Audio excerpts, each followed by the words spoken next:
Where did Hormozi come into the picture? Speaking of like opening your hands and... Yeah, so I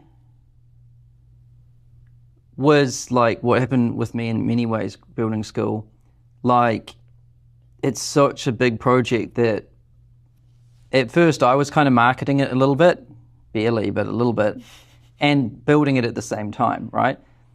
And that wasn't sustainable. Like I needed all of my attention on Skool. I had no time to market it, but we needed to market it. And so I had that problem. And then I just thought, well, what if we just got like a big influencer to help us? Like that would, then I wouldn't have to worry about that, right? I wouldn't have to build an audience, wouldn't have to make content. Because at first I was like, oh, I'll just build some content. Like I built this podcast studio actually with professional microphones and shit. Started doing episodes. We were thinking we were going to cut them up, put them into shorts and shit. Oh my God. Dude, I did like 4 episodes and I was like, this can't work. Like this is a full-time job making content, right? I mean, you even need a team just to make content. And then when you're not making the content, you're thinking about making the content. Right. So where's does Skool fit into that? It just doesn't, right? And as you say, like even back in the consultant.com days, you didn't even enjoy that, the making the content bit. Yeah, and I think it's because I always just want to do this other thing. I think I could enjoy it if it was all I was doing. Mm-hmm. But I've always wanted to do something else, so it's always been painful having to do it. I just prefer to build things, right? And so I want to be building it, not like talking. And so I quit that. I was like, this is bullshit. We can't do this.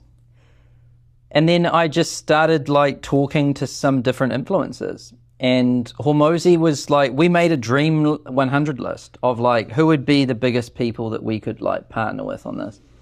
And Hormozi was like right up there, like in the top 3, I think. And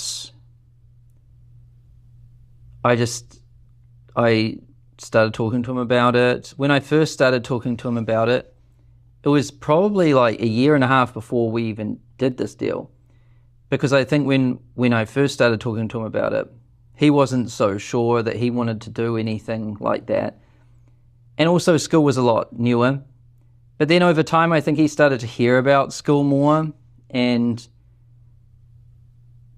then, yeah, we had a lot of conversations. Like we were having a call almost every week for months and just exploring what we could do. And it started to come together, like how we would do it, like the Skool games thing, right? And how the partnership would kind of work.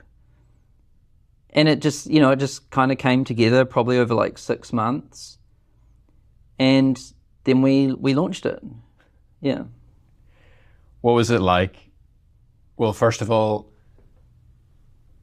Hormozi's always been very particular and cautious about what he supports and endorses. Mm. And, since he's kind of really blown up online, this is his first thing that I know of that he's like really gone all in on. And I think that's been very, very powerful.